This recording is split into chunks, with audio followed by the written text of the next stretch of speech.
Setelah kita ganti yang sorry.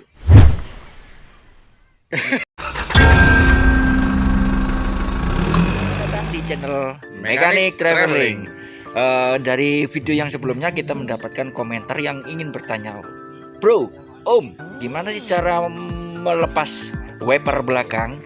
Ini ada trik yang paling mudah banget, pasti umum. Ya om ya? Ya betul. Ini gampang dan bisa dilakukan sendiri di rumah. Yoi. Kami tunjukkan caranya. Oke, siap ya. Pergantian mudah. Angkat. Terlihat ada klip. Kita tekan klipnya, tarik ke depan. Lalu dorong ke belakang. Lepas. Setelah kita lepas yang lama, kita pasang yang baru. Masukkan klipnya. Tekan sampai bunyi klik. Selesai. Demikian cara yang paling mudah dan praktis, hanya hitungan detik selesai ya. Selesai. Oke, kita tutup channel ini. Mungkin ada video-video selanjutnya. Jangan lupa subscribe, like dan share ya.